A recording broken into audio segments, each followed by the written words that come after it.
My story takes place 19 years ago. I'm female and I was 16 at the time. I'm probably 5'7", about 130 pounds, and I like to think that I'm strong, but I couldn't take on two young men. So it begins with my mom and stepfather going away on vacation and leaving my 17-year-old sister and me home alone. They did this often. My parents were not winning any parenting awards. My sister and I didn't get along either. She was a nasty piece of work. Luckily, she decided to go stay at a friend's house while my parents were away. I was kind of nervous about being alone, so I had my boyfriend staying with me. He was a pugnacious jerk, but I'm glad he was there. One night, Brett and I were at my house and we had just started messing around when I heard a really loud knock at the door. My room was in the basement, but at the landing area between the stairs. You know how some staircases are broken up and there's a turnaround area? That's the landing. There was a window which through I could see the stairs that led up to the alcove of our front porch. I could see two people standing there, and just as I was peeking out to see them better, one of them saw me. I remember feeling the breath sucked out of my chest. There were two young men sitting on the porch. It was almost midnight and I had no idea who the heck they were. The guy that saw me let his friend know, and they both looked in the window and asked me to come to the door. My boyfriend had gone upstairs to open the door, and I remember freaking out because I had told him not to. He was one of those guys that thought he was Mr. Tough Guy and believed he could fight anybody. He was telling the guys to leave just as I joined him at the door. They saw me and called me by name, and asked for me to let them in. Brett told him to screw off. One guy, I think, said his name was Wes or Les, something like that, said, "Come outside, just want to talk to you," to my boyfriend. I said, "No thanks, we're going to bed," and shut the door. I was really confused and getting very scared. They stood on my doorstep for a few minutes, then started knocking again. Wes, or Les, explained to me through the door that he was my sister's friend and that she had told him I was alone at the time and that they should come by. I knew my sister and I believed them. That did not, however, make me stupid. I told them to leave. They started kicking the door. I was shaking and I seriously feared that it would not hold up. I was so scared that I ran to my kitchen and called the police. I was assured that they would be there very soon and told to lock the doors and stay on the phone. Meanwhile, Brett was still yelling at them, which only served to piss these guys off more. I asked him to shut up, but he wouldn't listen. I was locking all the doors and windows upstairs while Brett went down to check the doors. Down in the basement, there was a huge mudroom area, and it had a thick wooden door made of 2x4 planks, kind of like a barn door. The door had a big old lock on it, some spring-loaded turn bolt, and also had a plank to set across it, like a barricade. One of the guys was pounding on this door, and Brett heard him tell the other guy to try the back door. This stupid door was one of those 1960s things that had a happy little square window right at face level, with a little curtain across it. I was at this door, trying to jam a chair under the flimsy knob, when I looked up and saw the unnamed guy just looking at me. I screamed, and the dispatcher asked me if I was alright. I barely squeaked out that one of the guys was looking right at me through the window. He was older than me, probably about 20, and he was tall. He looked very scary. His dark eyes were drilling into me. He wore this creepy, placid smile on his face. I had never seen this man before, but he knew my name. He tapped on the window with one finger, never breaking eye contact, and said, "Becky, let me in." I couldn't breathe. The knob was rattling as he was messing with it. He said again, "Let me in, Becky. I just want to see if you're okay, and I just want to talk." He stared at me. I didn't say anything. I was just 3 feet from him with my back pressed to the fridge when he suddenly started beating on the door and screamed, "Let me the F in this house. If I have to break in, I will kill you both, so just open the door." He looked absolutely maniacal. Then there was a loud knock at the front door, and the man went silent. He gave me the most hateful sneer I'd ever seen. I heard shouting, and he ran down the back stairs and into the woods along the back of my yard. Brett had gone to the door. It was the cops. There were 2 female officers at the front door, and one was just starting to raise her voice, asking where I was when I came to the door too. I was so relieved, I started crying. I told them they had run away through the woods. Luckily, the woods were not deep.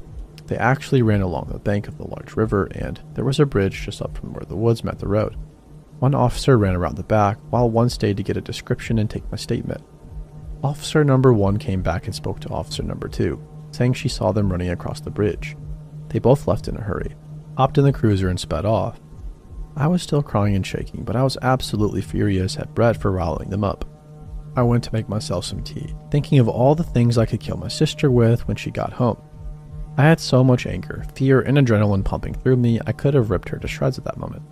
20 minutes later, the cruiser came back. There were 2 guys sitting in the back seat, and the officers wanted me to confirm it was the right guys. I looked through the window and saw them. They still looked terrifying to me. They were in cuffs and could not get to me, but I would not get close to them. Neither would look at me.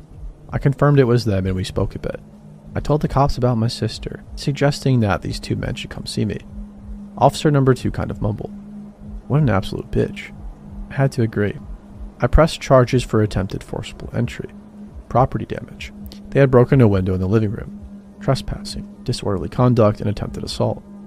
Initially, they both pleaded not guilty, but later admitted to some of the charges. They both got 18 months in jail and were forbidden to contact me or my boyfriend ever again, and to be at least 500 meters from me at all times. I have never heard from them again. I confronted my sister about it, and of course she denied it, then laughed about it. Laughed at me. She was an awful person. I have no idea what their true intentions were, as they maintained that they were just there to talk to me. I'm thankful I didn't have to find out. I've been doing this for about 8 months, and I want to be clear that I'm not stupid about it. I know the risks. I've read every safety guide, watched every video, and taken every precaution there is to take. Fake name, no face, no location data in any file I upload, separate phone, separate email, separate everything. None of my friends even know. My family doesn't know. I run it completely isolated from my actual life, and I do it from my apartment because I'm a homebody who barely leaves and it works for me. And it was working fine until it wasn't. His username was something random. Numbers and letters. Nothing memorable. He subscribed about 3 months before everything happened, and for the first month he was completely normal. Tipped well, messaged regularly. Nothing that set off any alarm. I have maybe 40 regulars and he just became one of them. I responded to his messages in a friendly and professional way. Kept it on the platform and never gave anything real. The messages got more personal gradually enough that I didn't notice the shift happening. Looking back now, I can map it exactly, but in real time, it just felt like a regular getting more comfortable, which they all do eventually. He started messaging every day. Long ones, detailed, the kind that take time to write. He talked about me like he knew me in a specific way. Not the parasocial thing where subscribers convince themselves of a connection, something more grounded than that, more certain. Then one Tuesday, he sent me a message that made me put my phone down and sit there. He described my apartment. Not directly. I know where you live. It was more just a casual comment about how he imagined I decorated. And every single detail he listed was correct. The color of my walls, which I had never shown. The fact that I had plants by the window, which I had never shown. The general layout, which I had also never shown. All of it was wrapped in this breezy tone, like he was just guessing and being playful. Haha, aren't I perceptive? I sat there on my couch and read it like 4 times. I went back through 3 months of messages and started pulling out every detail he dropped that I brushed off as coincidence or lucky observation. There were more than I expected. A reference to the sound of traffic outside my window that matched my street specifically. Comment about my delivery schedule that was accurate. Casual mention of the pharmacy 2 blocks away, like it was a known shared fact between us. I barely leave my apartment. I go out maybe twice a week for quick errands, in and out. I thought about the last 2 weeks and counted the times I'd left and then went back through his messages from that same period and felt the floor drop out from under me. Every time I had left my apartment, he had something in this next message that proved he'd seen me. Not explicitly and never directly, always wrapped in that same playful certainty. A comment about the weather that day, a reference to the color of my jacket. Once a specific detail about the way I'd been walking that he framed as a dream he'd had, just slipped it in there like it was nothing. He had been outside my building multiple times, watching me leave and come back and never saying anything, just following it away and dropping into messages like little gifts he was leaving for me to find. I had never shown my face on my platform, not once, not even partially. He knew what I looked like anyway. I called the police that night and filed a report and gave them everything I had. Screenshots, the timeline, all of it. The officer I spoke to was thorough and took it seriously and explained that without a verified identity, there wasn't much they could act on immediately, but that they'd flag it and follow up. The account was under a fake name with an untraceable payment method. I stopped posting that same night and went completely dark. I didn't log in, didn't check messages, just shut it all down and told myself distance and silence would handle it. That he'd move on. Then without new content and without responses, he'd lose interest and disappear. For 3 weeks nothing happened and I started to breathe again. It was a Wednesday night, maybe 11, and I was on my couch watching something when I heard footsteps stop outside my door. People stop outside doors in apartment buildings all the time. It's normal. I looked up from my show and listened and didn't hear anything else and went back to watching. Then came the knock. 3 knocks. Not hard. Almost gentle, actually. The kind you do if you're trying to not disturb neighbors. I muted my show and sat there. I wasn't expecting anybody. I never have people over. Nobody comes to my door at 11 on a Wednesday. I went to the peephole. The man in the hallway is average height and plain looking. Somewhere in his late 20s or early 30s, I guess. I didn't recognize him at all. He was smiling at the door, with that slight performative quality of someone who was aware of being observed. He was holding something against his chest, but I couldn't make out what it was from the peephole angle. I didn't say anything. I just stood there looking at him, and he stood there smiling at the door. Then he leaned in close to the door and said my name. My real name, not my platform name. My actual full name in a conversational tone, like we were old friends and he was just stopping by. He said he wasn't going to be long, that he just wanted to meet me properly, and that he felt like we already knew each other so well and it seemed so silly to keep pretending otherwise. His voice was completely calm and pleasant the whole time. No aggression in it, which somehow made it worse than aggression would have been. Then he laughed a little and said he just wanted to play. I was already calling the police with my other hand. The dispatcher answered, and I whispered the situation, and she told me to stay on the line and stay away from the door and that somebody was coming. I stood in the middle of my living room with the phone to my ear and watched the shadow of his feet in the gap under the door. He kept talking through the door the whole time, casual and unhurried, like he had nowhere to be. He referenced specific messages he'd sent me, things he said that he apparently been proud of, reciting them back like favorite lines. He talked about the times he'd seen me outside like they were fond memories, the pharmacy, the walk I'd taken around the block on a Sunday evening 2 weeks ago, and at the time I'd stood in my doorway to grab a delivery and he'd been in the stairwell and I hadn't seen him. He'd been in my stairwell.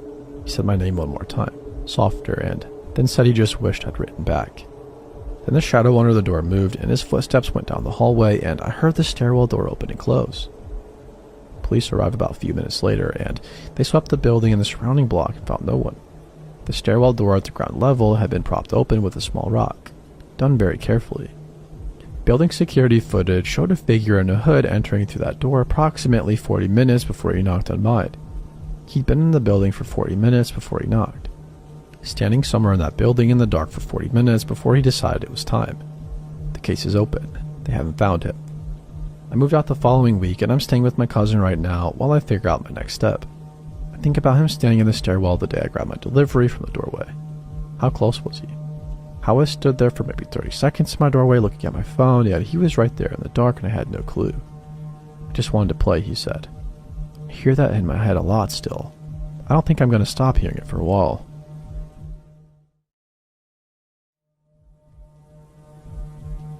So my parents got a dog.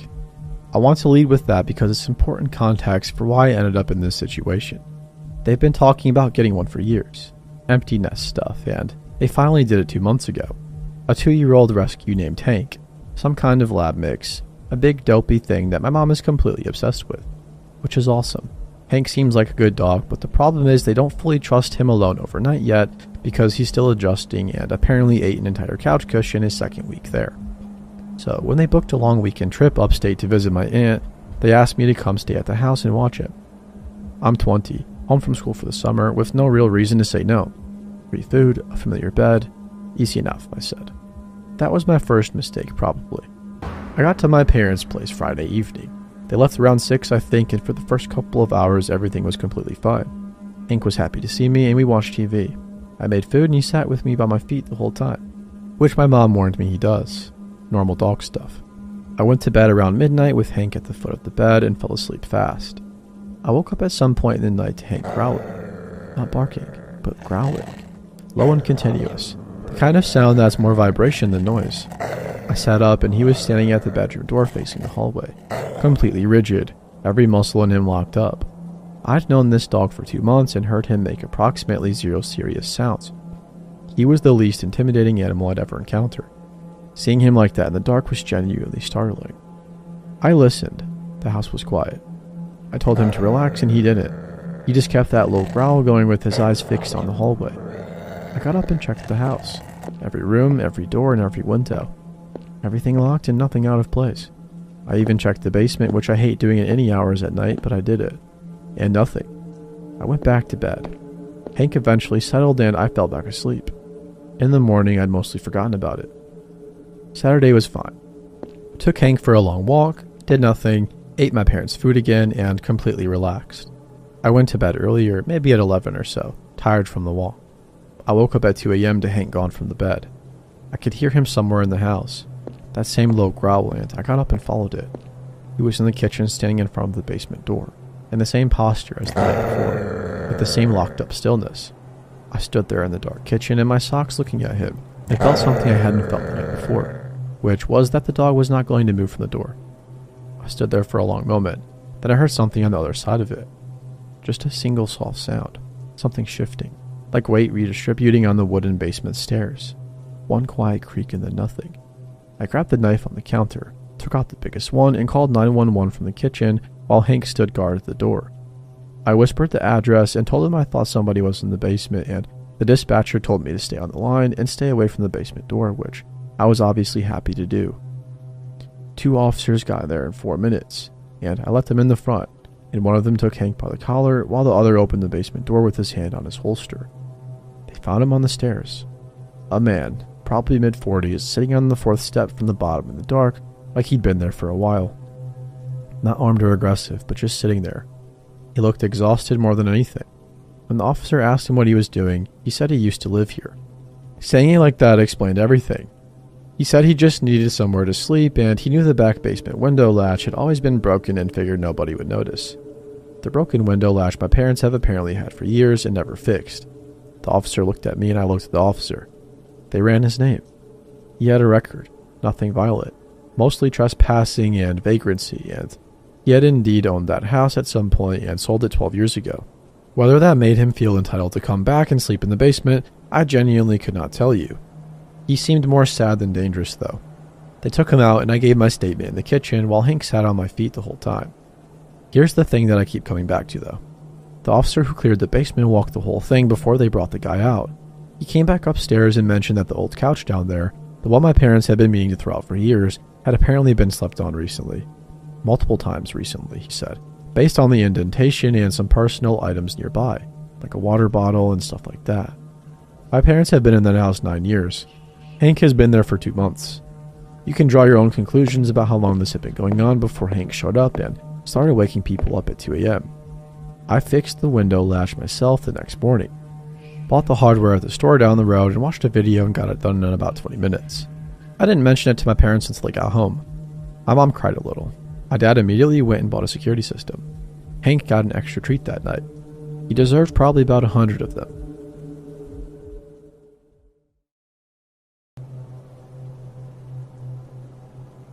I'm 19 and my 2 younger brothers, Damon who is 16 and Kobe who just turned 13, were home alone for the weekend because our parents drove down to our grandma's place in Kentucky for her birthday. We'd been left alone before plenty of time, so nobody was stressed about it.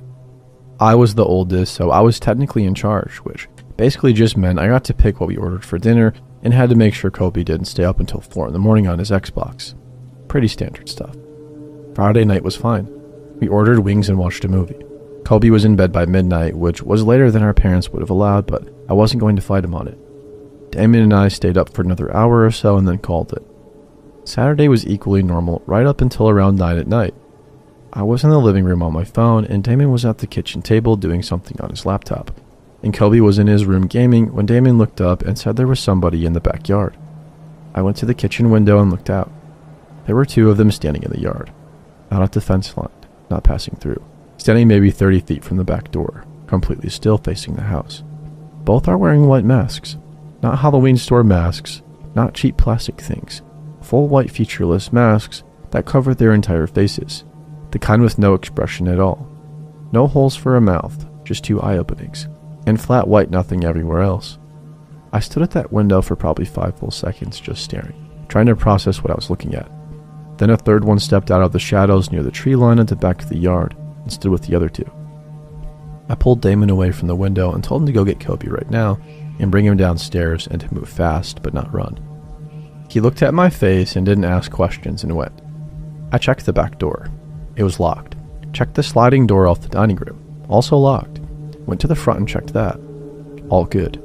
All the downstairs windows I could reach I checked one by one while Damon got Kobe and brought him down. Kobe came into the living room still holding his controller and started to ask what was happening, and I cut him off and told him to sit on the couch and stay away from the windows. I looked out the front window. One of them was now standing in the front yard. I hadn't heard a gate open or close. Also hadn't heard footsteps around the side of the house. One of the three from the back was just in the front yard now. Same posture. Facing the house with that flat white face tilted slightly upward toward the window I was looking through. I stepped back and called my dad. It went straight to voicemail. I called my mom and same. I left a message that was probably not very coherent and then called the cops and actually got through. The dispatcher asked me if anyone had tried to enter the house and I said, "Not yet," and she said to stay inside and away from windows and that officers were being sent. Kobe was asking questions nonstop and Damon was trying to keep him quiet. I was moving from window to window trying to check where they were without getting close enough to be seen. 2 were still in the backyard, 1 in the front. That was 3 counted for. Then something knocked on the front door. 4 slow knocks with a pause between each one. Kind of even sounding, impatient. Like whoever was doing it had all night and knew it. Colby grabbed my arm. I told him quietly that we were not going to answer it and that the police were coming. More knocks. Then nothing for a while. I checked the front window again from an angle where I couldn't be seen straight on. The one who had been in the front yard was gone. I did not find that reassuring one bit. I went back to checking every window I could without getting close. The 2 in the backyard had moved closer to the house, maybe 20 feet or so. Still not moving toward the door, but closer than before. Just standing there in the dark with those white masks, picking up a little bit of the light coming from the kitchen. Something scraped along the side of the house. A slow dragging sound from the back toward the front along the exterior wall. Like something being dragged across the siding at waist height. Kobe made a sound and I put my hand on his shoulder and kept him from saying anything. The scraping stopped at the front corner of the house and then nothing again. I called my dad again. This time he picked up and I talked fast and low and told him what was happening. He told me he was calling the police himself and to lock ourselves in an upstairs room and not to open any door for any reason. I told him I'd already called and they were coming. He went upstairs. I put Kobe and Damon in my parents' room, which had a solid door and lock, and I told him to push the dresser in front of it, which Damon did while I stood in the hallway watching the staircase. Then every light in the house went out. Somebody had cut the power. I got into the room and helped Damon finish moving the dresser, and we sat in the dark on the floor, all 3 of us against the far wall, and just listened. The house was quiet. No white noise. Just the 3 of us breathing in whatever was outside. We heard the front door open. Just opening. The specific sound of it, the slight creak it always made on the hinges, opening like somebody had a key or the lock had given up entirely. Then we heard footsteps on the hardwood downstairs. Definitely more than one person. Kobe was shaking my arm, because he was shaking so hard. And I held on to him and kept my mouth next to his ear and told him in the quietest voice I've ever used that the police were almost here and to stay completely quiet no matter what. The footsteps moved through the downstairs into the kitchen, back through the living room, stopping at the bottom of the stairs. One set of footsteps started coming up. I could hear them on each step. That same slow pace, not rushing, just climbing, reaching the top, moving down the hall. They stopped outside the bedroom door. Not for a long time. Then the handle moved, hit the lock and released. Then a soft knock. I had 911 still open on my phone and I typed in the notes app and held it up for Damon to see. They were inside. Upstairs hallway. He nodded. The person on the other side of the door stood there for quite a while. I could see the shadow of their feet in the gap under the door, just standing there. Not speaking and not trying the handle, just standing there on the other side of the dresser and the locked door and whatever distance was left between us. The red and blue light started coming through the bedroom window from outside. The feet in the gap under the door disappeared, passed back down the hall, down the stairs, and then the sounds of the front door. I waited until I heard officers announcing themselves downstairs before I moved the dresser. They found the front door wide open. The power had been cut at the breaker box on the side of the house, accessed from outside. They searched the yard and the surrounding streets but found nothing at all. No masks and no people. Nothing left behind. We stayed at a neighbor's house that night while officers finished going through the property. My parents drove back from Kentucky and got there around 4 in the morning. Nobody was ever identified. Nobody ever figured out who they were or why they picked our house or what they really wanted. The officers said it was likely a group of teenagers pulling an elaborate prank, and I've tried to believe that because it's the most comfortable explanation. But teenagers doing a prank don't cut your power and they don't break inside. They don't stand in the dark on the other side of a locked door for 5 minutes without making a sound. Whoever they were organized and they were patient. And they knew exactly what they were doing every step of the way. I think about Kobe the most because he was 13 and he sat in that dark room shaking and didn't make a sound the whole time because I asked him not to. He still doesn't talk about it, not even with me and Damon. I don't push it. Some things you just have to carry.